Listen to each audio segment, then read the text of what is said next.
gente registrar isso, que houve mesmo um avanço, né, na forma como a mídia trata a questão da infância e adolescência nas últimas décadas.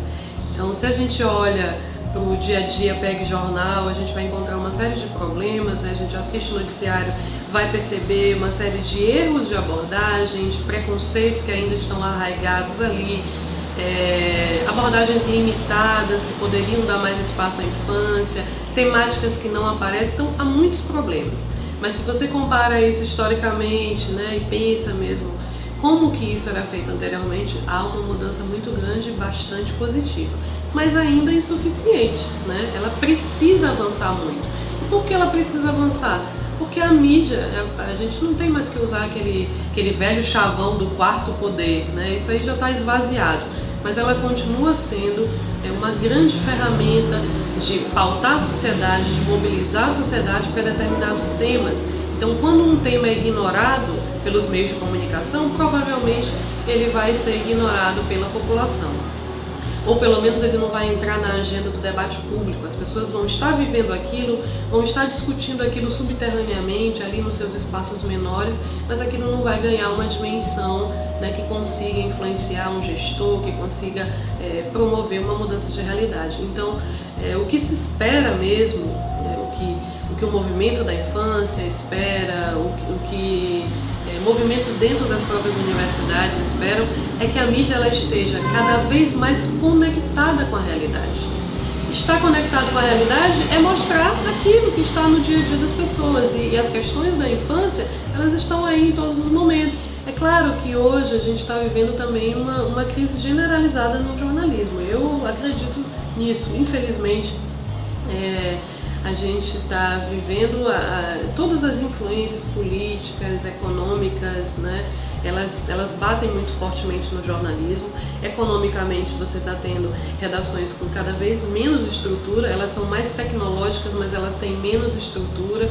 Então, um jornalista que antes era especializado em escrever, por exemplo, para um jornal, onde a gente podia aprofundar um pouco mais uma temática, hoje ele sai para a rua, mas ele tem também que escrever a pauta dele do jornal, fazer a matéria que vai para o site, ao mesmo tempo ele fotografa muitas vezes, às vezes ele filma, e enfim,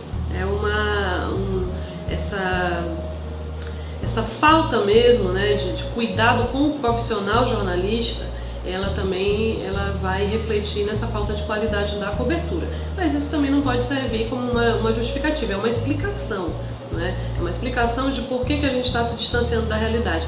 A gente vê que muitos dos profissionais da comunicação hoje não saem de uma redação.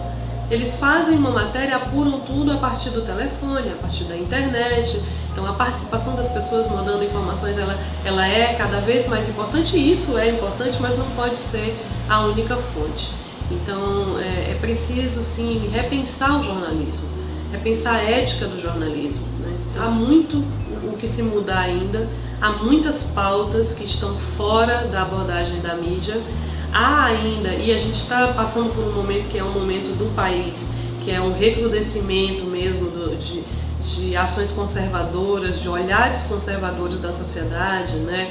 Eu poderia dizer mais racistas, mais homofóbicos, né? Mais discriminadores, mais machistas. Então esses sentimentos todos que todas as construções políticas estavam conseguindo abafar, né, estavam conseguindo modificar, eles estão renascendo, não só por culpa da mídia ou por culpa disso, mas eles estão renascendo por conta do contexto da sociedade mesmo brasileira neste momento, e isso está aparecendo muito na mídia. Bom, os programas sobre violência, porque eles até tentam falar de segurança pública, mas na verdade eles são programas sobre violência. A opção é falar sobre a violência, né? Falar sobre o ato criminoso, sobre o ato violento.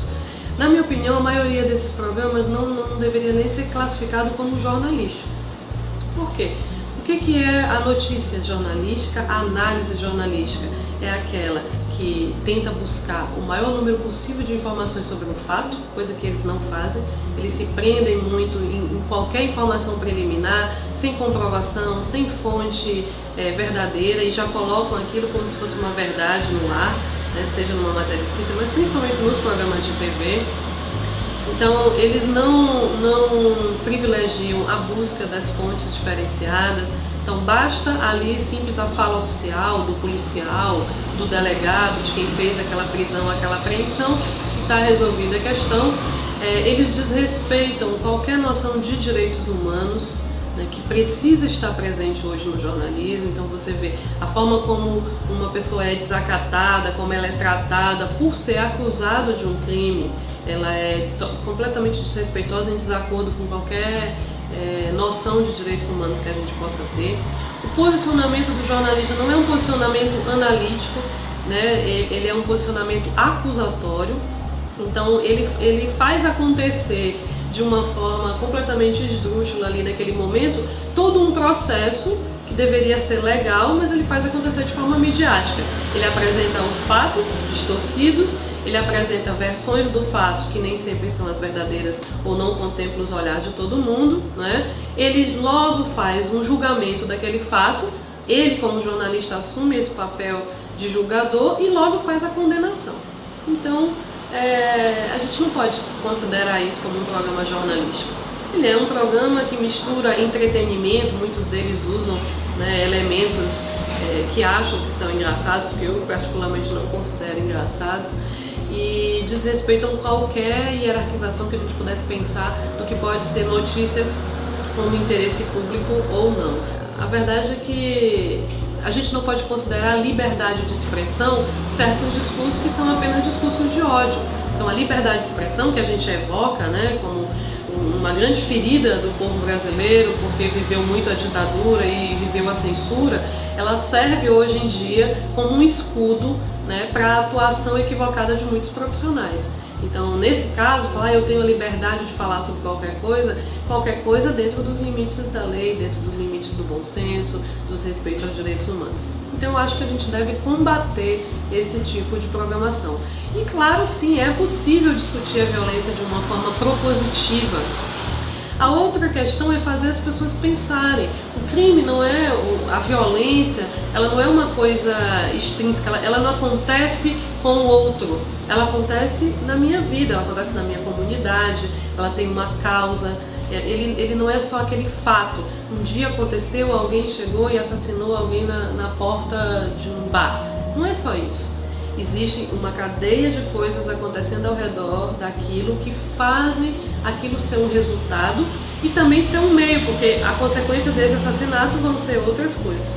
O que a gente sente muita falta nos programas de violência é eles ajudarem as pessoas a pensar as causas da violência no seu entorno, ajudarem as pessoas a identificar formas de se proteger, né, como seria melhor agir, enfim, ajudar a comunidade a discutir segurança pública como uma política integrada que precisa ter ações de segurança, precisa ter ação do policial, precisa ter ação da delegacia, mas que precisa ter também outros tipos de ações preventivas, como uma escola de qualidade, como uma rua iluminada, como uma praça pública, uma quadra. Então, era isso que a gente precisava discutir. O que a gente precisa ter para ter um bom jornalismo, seja na área da infância, seja em qualquer outra área, mas na área da infância muito fortemente, é uma diversidade de olhares. E o Estatuto da Criança e do Adolescente, ele estabelece que o cumprimento, né, fazer acontecer os direitos da criança precisa acontecer a partir de uma ação integrada da sociedade, do governo, da família, da comunidade. E isso significa que se eu vou falar de um determinado direito e eu ouço só o governo, só o administrador, só o gestor, eu só estou conseguindo contemplar uma dessas dimensões.